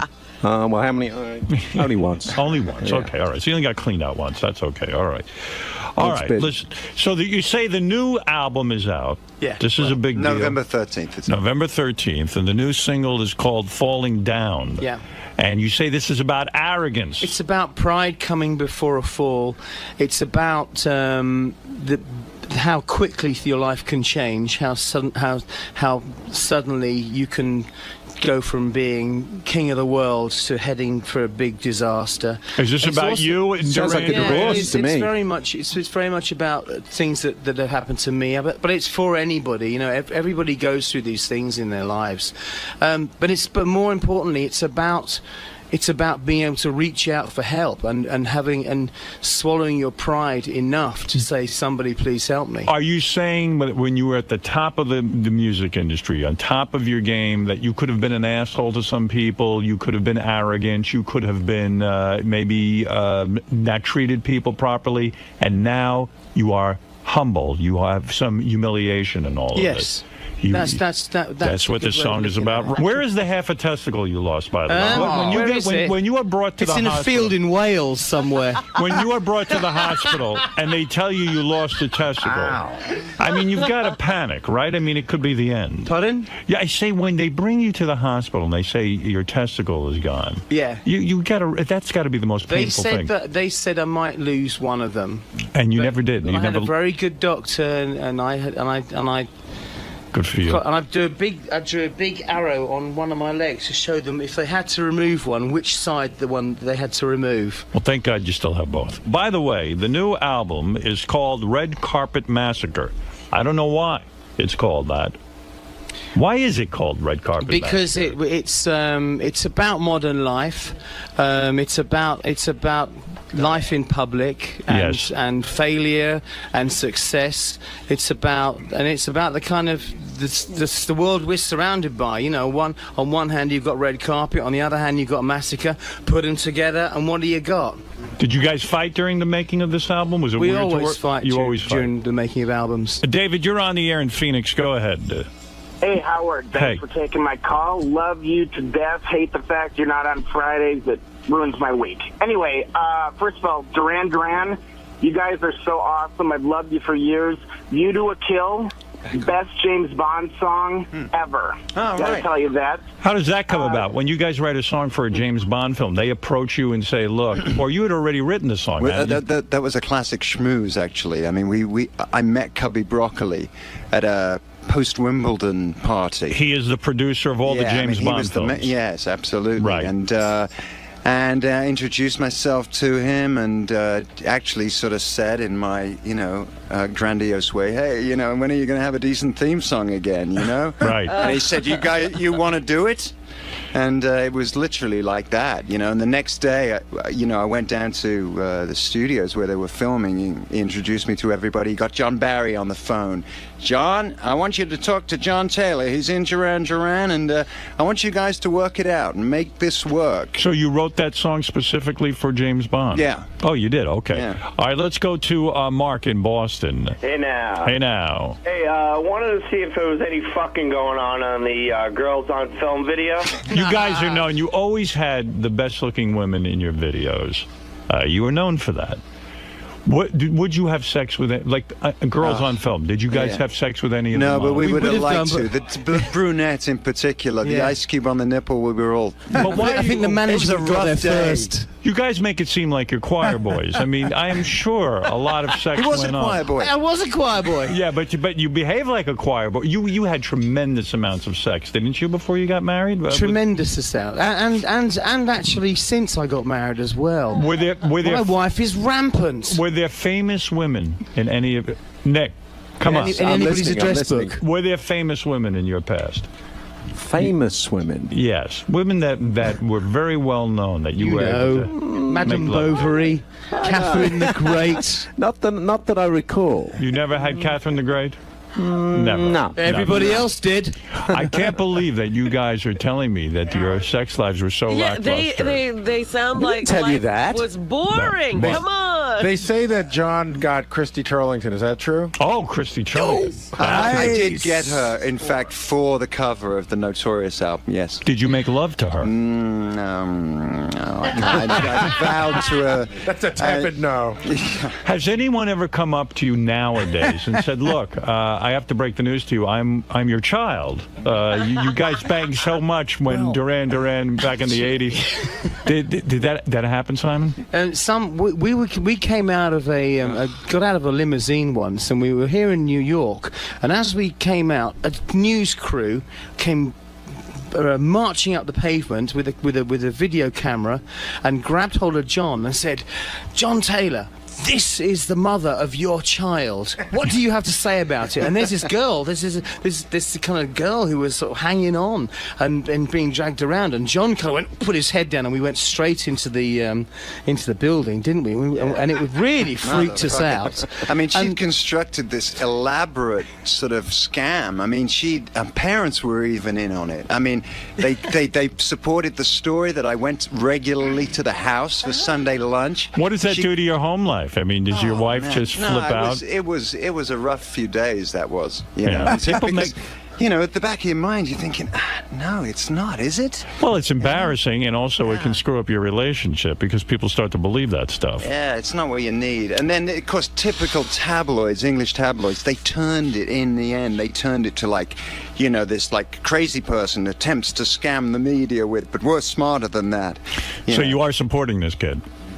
No, all right. There is no kid. And Anna, I'm captivated with you. I got to tell you, baby, you're looking very, very good over there. Oh, why, thank you. What's your story? Under all this light. No boyfriend? Not at the moment. No one's getting you, huh? What a waste. I swear to God. I could teach Not while you I'm over here, anyway. You ever married? No. What's In your fact, story? I've never had sex, ever. Really? You're a virgin. I believe it. Where did you guys hook up with Anna? A very good friend of mine, a guy called Jerry DeVoe, who he'd spotted Anna when you were working with We're doing Lulu. demos. Oh, you'd done some demos with him. Yeah, I did a lot of his demos. I am so unprofessional. If I was the lead singer, I'd be banging you. I mean, that would be it. I would just... Well, you could try. I would. It would happen. Really? Well, I think you know, Anna's met my wife, and she knows that you've got to be careful around Yasmin. She's a fighter, isn't she? What is the She's a fighter. dynamic in a band like this? Do you guys like see each other at, like hang out socially, or it's just a complete disaster when you do that? It's strictly business. Well, Are we you do friends? when we're working together. We're we live out of each other's pockets. We go to clubs together. We go to bars, You do? restaurants. We hang out. We go to the movies. We went to see Elizabeth the other day. Yes. But then when it's over, the work is over, you never see each other. Well, no, we do a bit. You know, there's always times when there's invitations and things to go to parties and that. Sunday we'll see afternoons, each other. we sit at home and we watch old videos of ourselves, you know, have some crackers. That's great. Yes, you get together and watch all your old videos. I admire that. Does it make you sad that the art form of rock videos is just about dead? Nobody really shows them anymore, do they? You haven't seen that? Oh, I see what you mean. No one You will know, show ours. Ours got banned. It just got banned in England. For the new single? Yeah. Why? Too many hot chicks doing Too many hot chicks with beautiful breasts. The breasts bared? I mean, The breasts are totally bared and up for all to see. Now that's a band. I was going to say up for grabs for a minute. Right, that's smart. You remember that video? What's the one where you're on the front of that boat? And Rio. That's Rio. Yeah. Now, does that broad ever come back? She's got to be ugly now, that broad. Rima. She's still hot, or is she? You know, I haven't seen her for a long time. She's pretty good last time I saw her. I think she moved to Milwaukee. Really? She didn't hit the wall. Well, I got to tell you something. She's got Thank to be you for 48 if my math is correct. Thank you for playing. As someone sitting here watching you guys play, I can imagine this show on Broadway will be great. Now, what is it? An hour and a half? I mean, like a regular full-length concert? No, we're actually coming out. It's like in two halves. The first half is like the whole new album. Okay. So it's almost like we've got an opening act. Right. You know, and they come out and nobody in the crowd really knows the music yet. There's been a couple of songs on the internet. And then after that, then we there's an interval. and where you can flick through your playbill. Right. And then we do what we're calling an electro set, which is our take on the acoustic set, which has become the industry standard over the last few years. And it's all synthesizers. We're all playing synthesizers. It's like a Kraftwerk homage. And it's sort of like a 20-minute kind of dance-a-thon kind of thing. Right. And then it's the old, then we get back into this thing, the organic rock out. Well, it sounds good. This was a lot of fun. Great having you guys. Thanks a lot. Thanks. All right. We're going to take a Thank you, break. everybody. And then we'll get back to, doing the usual crap that we do. Yeah. Thank you, Howard Stern. Now, was it weird having Howard ask you about, your sexual life and the bike accident with the testicle? It was. I wasn't expecting that. You never do. But then again, I think we don't go into situations like this expecting anything, and you've got to be able to deal with it. And once you kind of get used to the idea that you're going to be talking about personal stuff and that, then you're fine with it. It's good to have questions like that. It clears out the cobwebs a little bit, makes you question things. And it's funny. Mixes things up, right? Yeah, no, it's good. It's good. It's healthy. Great. We enjoyed it. Thanks a lot. Thanks for something.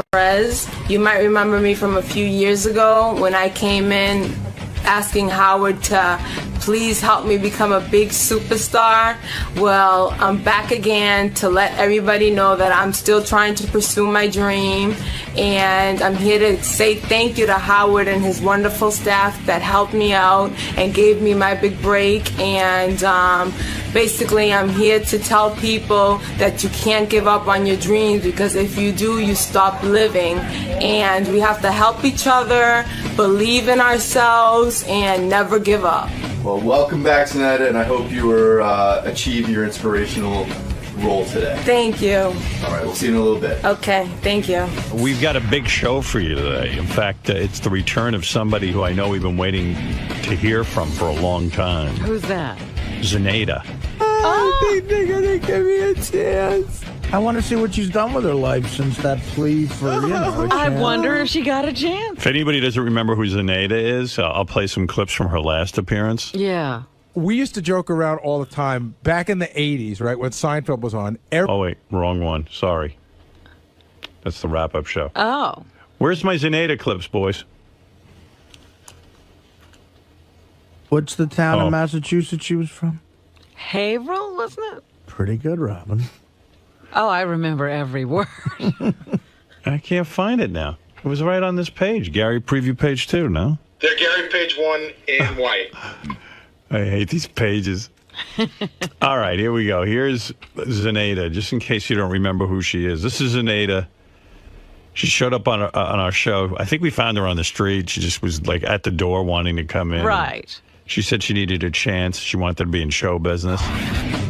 We have a model update. She's in the hall freaking out, crying because somebody called here interested in her. So she's freaking out. Quickly, get her in if she's crying. Why are you not filming? I hope she cries in here. She'll come in and compose Right, herself. so it'll be all dried up. What's wrong? What happened? You're crying hysterically. Tell me what's going on.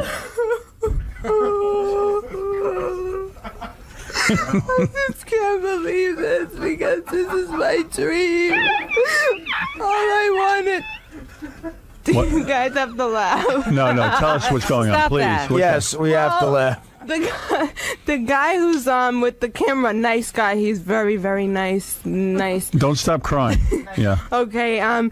He told me, okay, so what happens now? And I said, what do you mean what happens now? He goes, what you gonna do? And I said, well, I was hoping, somebody can help me out. And so I was waiting to speak with Howard. He goes, you're probably not gonna be able to speak to him again. And I said, what do you mean? He goes, that was it. And I said, that was it. So what do I do now? And he's like, so I said, my plan was to have, somebody introduce me to people like P. Diddy or something. And, then from there, we start working on my career here. And he goes, well, I don't know, and I said, well, give me your business card. At least, I can call you tomorrow. And he's like, okay, here it is. And then I was leaving and I said, oh my God, what do I do now? I guess I got to think of a new plan. And then he ran out. I think it was him. And he said, somebody called you here. And it's, oh my God, Selah from Uptown Productions. I don't even know who this is, but That's Uptown Pizza. I think they're gonna give me a chance, and that's all I wanted. That's all I wanted my whole life. Just a chance. And I don't care if you guys all think I'm crazy because I'm real, okay? I'm not gonna stay home in April, Massachusetts and hate my life. I'm gonna be real and make a fool out of myself and say, please, somebody in America, give me a chance, please. She wants to come in and thank us. Zenita feels that we started her in show business. Really? And we've only, Is she in show business? no, but at least we gave her a shot, and we haven't heard from her in 3 years, and she's one of our favorites who ever appeared on the show. I don't know that she could ever top her last appearance, but what the hell? It's always good to say hi. Here she is. Zenita! There she is. Oh, hey! She looks beautiful. Hi, Zenita. Hey, Zenita. Zenita. Yes. Did you put on weight since the last time I saw you? Yes, I did. You did, I remember. got very sick, and that's another reason why I had to put my career on hold. And you had asked me that if I lost 15 pounds, I would probably do much better. Yes. And I gained weight because I got sick. Yeah. You want to And be an announcer? I mean, you want to be a movie actress, and you want to be a singer? And look at that face. She's so beautiful. thank you. You are too, Robin. thank you. Did you get ammonia?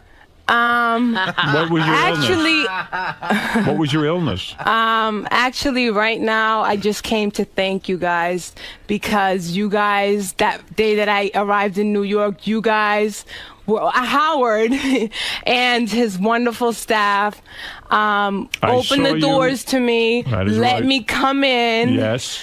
And you guys treated me like royalty I'm here. getting goosebumps as you say it. I really am. I really am. No, I want you to know. How badly you want to. Are you still living in Haverhill, Massachusetts? Absolutely not. I've been in New York for 3 years now. Is that right? Yes. How So do you that's a manage good that? thing. How do you manage that? Well, I have a boyfriend here now. Oh, he pays for you. Are you still real, or did you get? No, I am. I'm very real. But because I got sick, I did. What was your illness? What was the illness? I got depressed, and. Are you on medication now?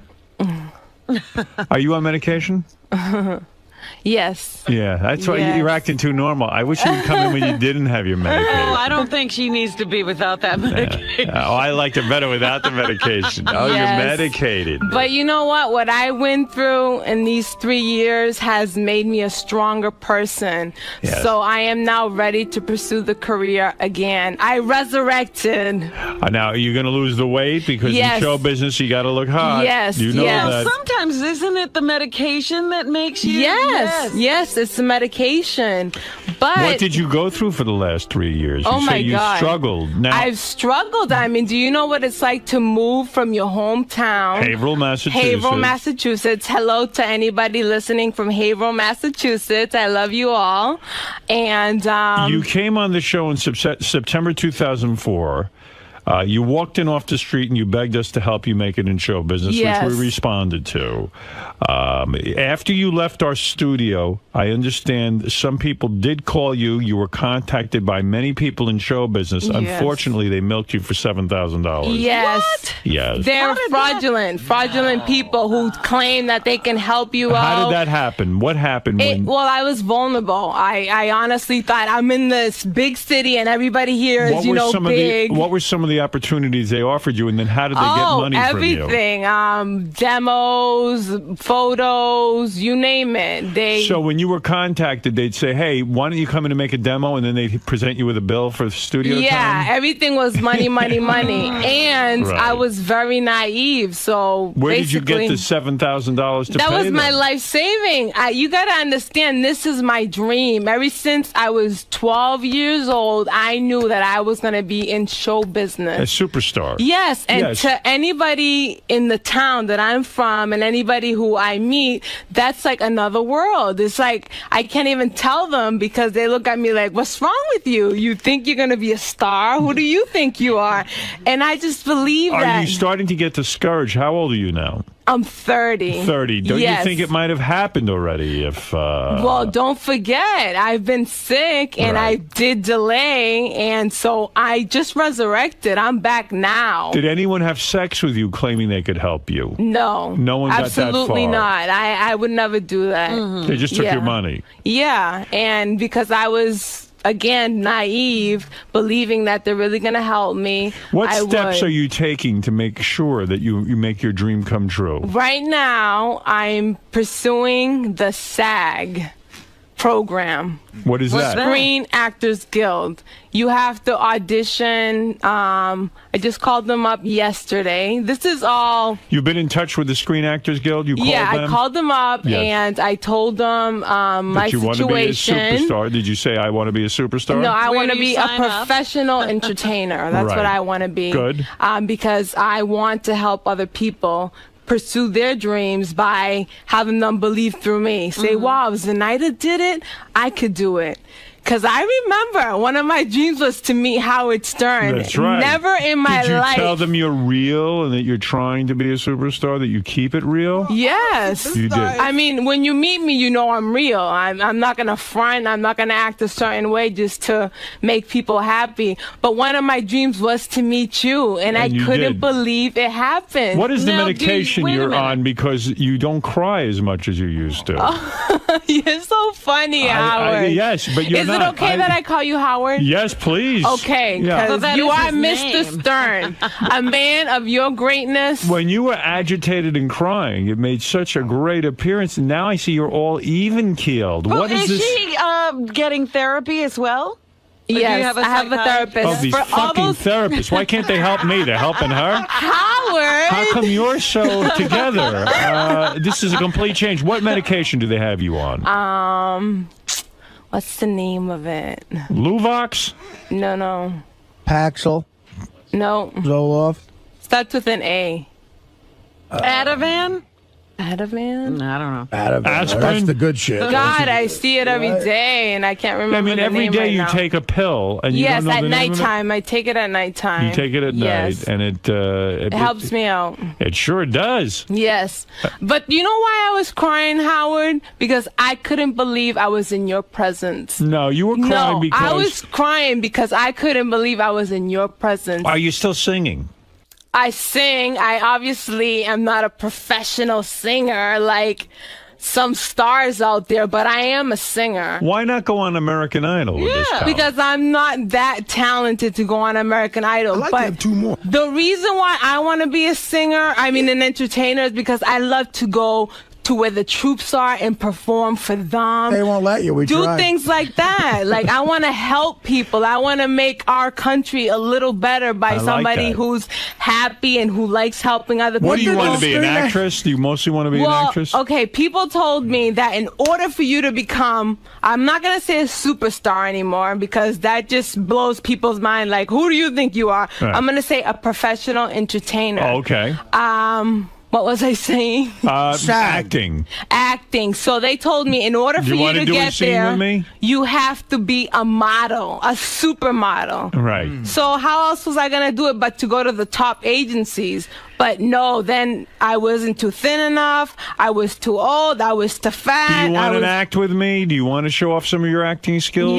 Yeah. Do you know the? You got a scene? Do you know the scene from Fame, Coco, where at the end of the scene it calls for quite a bit of acting on your part? No, I've never heard of this. You never saw the movie Fame? I'll explain it to you. No. You very badly want to be a superstar. Okay. Okay, this is a legitimate movie that came out years ago. Okay. And in the film, Coco wants to be a famous person just like yourself. Okay. I thought that's why you'd relate to this scene. Okay. Famous to help people. Right. She comes in and she shows up for an audition, and it's one guy with a camera, and all he wants to do is get her clothes off. That's what he's up to. Okay, so I have to act surprised because I Yeah. know what he's trying to do. She breaks down and cries when she realizes that, oh my God, all he wants me to do is be naked, and she can't believe she gets naked for him. Oh, she does. And it was She played really by- wants to be a star. You Okay. can relate to this. It was played by the great. We can relate to It it, was right? played by the great Irene Cara. who recorded the song Fame, I Want to Live Forever. Oh, I love that song. Yes? Do you want to play the original clip or just let her read it herself? Do you want to hear the original before you act? No. Let me do it first and then. You don't want to be influenced by her. Right. No, I don't want to copy her. I want to So do you my are own. standing there, you think you're auditioning for this big movie role, and this guy says he needs to see your breasts, essentially, so you get very upset. Are you ready, Coco? Yes. Okay, Coco, bonjour. I'm glad you made it in. Come on into my studio right now. Am I early? Don't be silly. Let me take your coat. Do you want a beer? No, thanks. I'm okay. All right, come here. That's it. All right, now I want you to sit right here. We're going to do a beautiful close-up of you. That's beautiful. Très jolie, Coco. What a face. I get nervous at first with cold readings, but then I'm all right. Oh, Coco. You don't even know what you're doing to my lens. God. All right, Coco, could you take your top off, please? What? Take your blouse off right now. Are you kidding? No, I'm not kidding. What's the matter? You're acting like a dumb kid. I thought you were a professional. That's what you told me. I am. Well, then take off your shirt. What's the problem? I can't. You can take your shirt off. Take it off. Coco starts crying.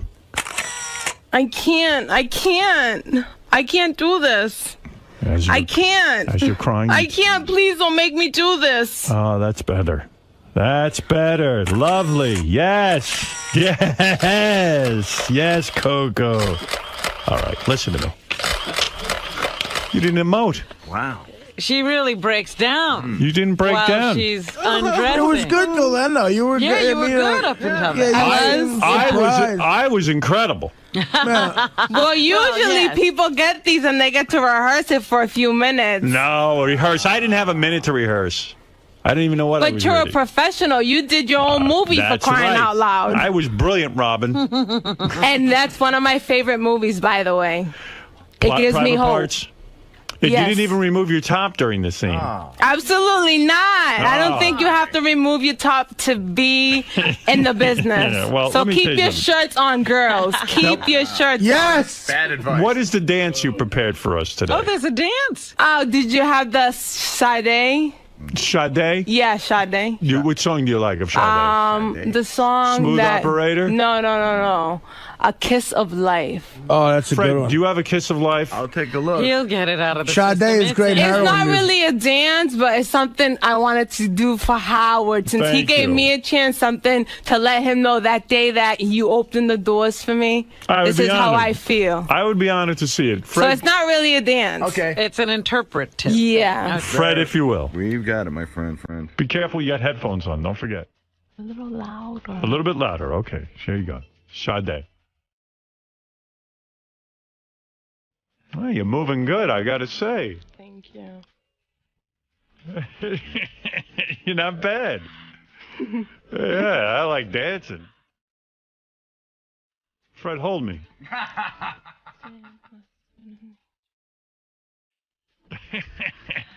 That's good. You're lip syncing. I like that. You know, maybe you could be a star.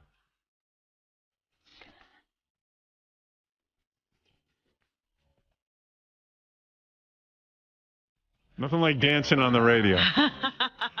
Wait till they see this on Howard TV, though.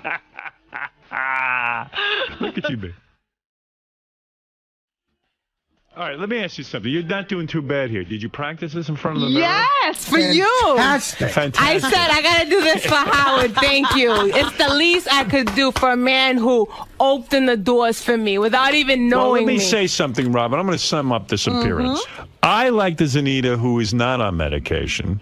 Thank you. I like the Zanita who is really cries really real. and keeps it real. With a little bit of weight. I mean, modern day psychiatry and medication shows ruining you people. it's ruining people for my show. Please, You're very stable. It goes to show you just because you're on medication doesn't mean you're crazy. For those people out there who are on medication, it's okay. Yes. It's okay, right. Yes. Now, that being said, yes. That Well, being then- said, do not, under any circumstances, stop taking the medication. Unless I you're won't. coming to do this show again and stop for like 3 or 4 days. But under Because- supervision. I can't have you coming up so normal. You understand what I'm saying? Well, her interpretive dance, I thought, was lovely. it's amazing. Thank you. Hey, But the we're reason good. why I came was just to say thank you and let you guys know that I adore you all. Zanita, I adore you. Well, we want to Thank you. continue to follow your career. Thank you. You're relaunching today.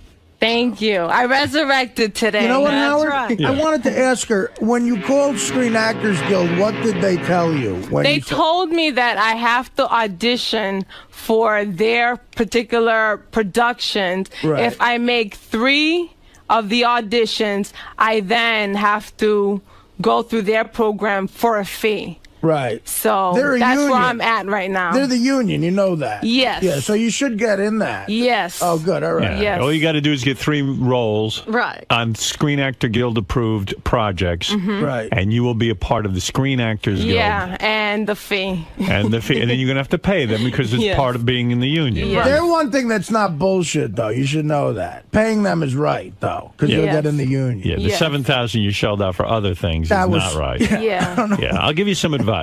When someone says to you it's going to cost you money to become a superstar, it's probably not right. Yeah. Just my opinion.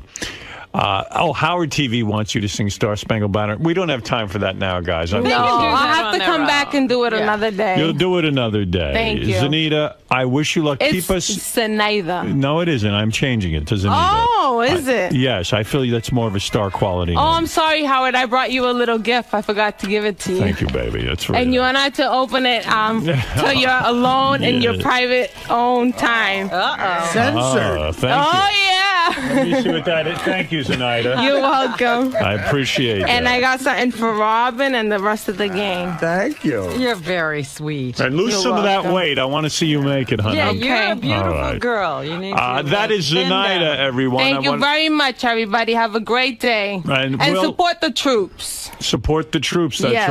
right. Will, it would be nice if you would help Zenaida now. You ready? There Yes. you go. Thank you, Zenaida. Zenaida's so normal now. I know. You're just so disappointed, aren't you? I really am. I like crazy Zenaida. She Yeah, was she great. got it. And as you said, you never know with these appearances. Man. She could probably never top the first one. Although normal Zenaida is a lot like crazy anyone, though.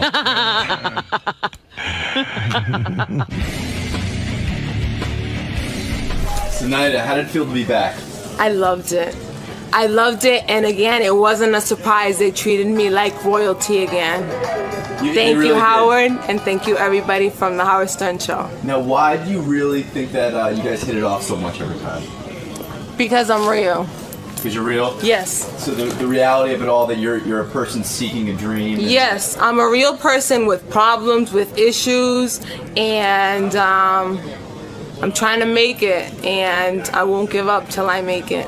Well, I appreciate your desire, and also, it seems that Howard liked you better when you weren't as even keeled as he said. How do you feel about that? It's the truth. This is who I am, so. Right, but he seemed to like you better before, though. Before. Oh, because it was more like a character, maybe. Right. So that's probably why, but I'm a great person then, and I was a great person then, and I'm a great person now, so. Well, where to from here tonight? I'm gonna try the SAG, Screen Actors Guild, and see where that takes me. But that's definitely an ethical program, and I believe that that's my start right there. And if you'd like, give one message to all the aspiring actors and musicians out there. Keep it real and don't ever give up. And remember, there's people who are always willing to help you out. So, good luck. Nice to see you again tonight. Doing me a quick favor, do you mind just standing right by the monitor? Okay, of course. We usually have all our guests just sort of introduce themselves and Right.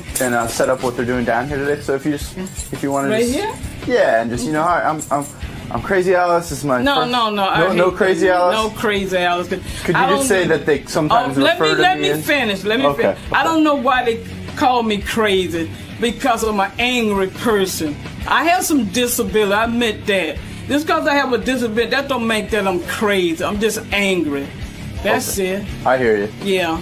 Could you maybe mention that that Howard often refers to as Crazy Alice, even though... Well, I'm going to convert him as a gay Howard. Okay. Yeah, we'll see how he like that. Okay, so whenever you're ready, just sort of introduce yourself and sort of set up, that you're here finally after many years. Okay. What you want me to say? Just introduce, hi, I'm Alice. Sometimes Howard calls me Crazy Alice, but okay. And then just sort of set up that you haven't been here in a while and you're back here. Fuck that crazy. Okay, hi, this is Alice. I come to the show after 7 years of absence to see how gay Howard and the rest of the game is doing. I love you, Fred. So you're excited to be here. It's been a long time. No, I'm not excited. I'm not starstruck.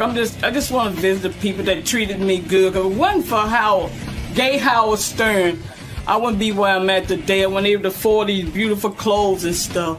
So you're happy to see everyone, is what I'm saying. Well, I'm glad to see everyone.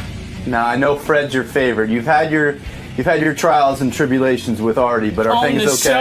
On the show. Right. But in real life, I think he's a good guy. Now, if Artie gets out of line on the show, though, are you going to set him straight like you normally do? This gonna set him straight. I'm gonna smack him on his booty. Yeah. All right. Good luck in there today, Alice. Thank you, brother. All right. You take care. You too. Thanks. See you soon after the show. Excellent. Okay, take care, bro. You sweet, good-looking ass. Get away from me. Let's say hi to Crazy Alice. She's in. Her last appearance, if you can believe it, was in the year 2000. Yeah, I was not on the show as a regular. No. 7 years ago, I saw Alice. Oh, look how beautiful. She looks beautiful. Have you ever seen her, Artie? On tape, yeah. On tape, yeah. CA. She's in saying hello to her beloved Fred. She likes Fred. I like her. Hi, Alice. She's really nice. How are you? Hey. There she is. She looks good. She You got looks good. the old-fashioned vinyl Springsteen out. Right. Alice. I will hug you, but you're too far. All right. How are you, Alice? Take a How seat. you doing? Relax. Hi, How baby. you doing? How you doing? Okay. Good seeing you, honey. Okay. You look good. You look like you lost weight, maybe. I have. You look. I really have. I used to be out to here. You was right. I was. Yeah. I mean, you're not Lindsay Lohan yet, but you're nice and thin. I like I that. wish I were. I got to get rid of this belly like you. Yes. No, you look good. You look good, Alice. Thank you. And how are things? You came into town. We put you up at a hotel. Everything all right with that? Well, until I got to the hotel. Yeah. I'm thinking to spit this out. I'm sorry. What do you got in there, baby? Here. Spit it on Benji. Spit it on Artie. It's okay. on Artie. Thank you, Artie. What do you got in your mouth? Something. Subutex? Yeah, I got my mouth kind of dry. You need some water? You want some water? No, I don't want to put no shit in my... How you doing? Hi, I'm fine. You so pretty. Well, thank you. You look beautiful. Oh, you kidding? No, you look great. I look like a run-down truck. Oh, stop it. Yeah, okay. Alice, you came to Manhattan when? When did you get here? Yes, let's see. Yesterday? Right. Yesterday morning. Yeah. The ride went so smooth. Yeah, you took an airplane? Yeah, everything till I got to that fucking hotel. What happened? What went wrong? Oh, no. They didn't have all the shit together with the reservation. I had to sit in the lobby almost an hour, and I was tired, run down. I go crazy from that. I went to a vacation a couple of months ago. Right. And I went to the hotel, and they tell me they don't have a room yet. They don't have the room That's ready. what I'm saying. And they say wait 2 hours, go have some lunch. Yeah. I go, I ate lunch already. I want to go to my room. I want to unpack. I want to get my day going. What are you doing to me? They got to get that shit together. Right. I mean, you born the same month and got the same soul. That's right, baby. Yeah, I'm telling you. And you feeling okay about yourself? I worry about you sometimes. Well, I have some problems. Yeah. But the most blessing thing in my life is being with good health. I got all parts of my body, parts. How is it where you live? Everything. Horrible? Oh, shit. Don't start me on that. Gay Howard until you stop calling me crazy. All right. Because I am an angry person. Okay, I'm not ashamed to say I have some disability. But that don't make you crazy. What kind of disability? I'm at the borderline. Mentally, you mean? No, you big dummy. What are you talking about? Okay, kind of like no, I wasn't making a joke. I'm serious. Like a learning disability, something like that. I'm not dyslexia or something like that. No, Artie. Would you example, if you read a big word, I can't. Oh, that kind of stuff. Would you prefer to be angry? You know what? Would you prefer to be angry, Alice? Yeah, let me tell you something about this fucking wall. This is not Berlin. I want to see Art. I want to see Benjamin. I want to see my sweet, sweet friend. Where the fuck did he go? He's gone. He's gone. See? He left. He got up and left. He put the wall up. You little shit. Where you go? Why you, for real? Fred is scared of you. Oh, no. He said to me, I got to get out of the room. She might Fuck attack. that. He going to use the bathroom. He got to take a piss. Howard doesn't like seeing us while he's working. Yeah, I like to kind of section me But off. look at these faces. Yeah, you look at him. Look at this cute little. I don't want to put my hand on your face. Look at that cute little face. Look at that nice looking face. And Fred, he's handsome. Why you want to hide those people? He doesn't want to look at handsome men while he's doing this. I only want to see Robin. Well, fuck that, my Fred. What's up, sweetie? Yeah, I was talking about you. I said, you little shit. What are you walking out on my interview? No, I had to go squirt. I want to make sure I could pay attention. I told you had to go and piss. Yeah. Alice, focus for a second here. I want to ask you about your life. A lot of fans love you, and we don't get an opportunity to talk to you face to face. You had a rough childhood. I swear to fucking Christ. You are a light-skinned black woman, though. Yeah, light-skinned Italian black woman. She's half Italian. Italian. Yeah. Look at this nose. You're half Italian. That's what I'm saying. You're not half. That's what I'm saying. No, you're not half Italian. Well, fuck you. Fuck you. Fuck you. Your parents are black. You're not half Jew either. Fair enough. You 100% Jew. There you go. Nah. You figured it out. Right. Listen to me.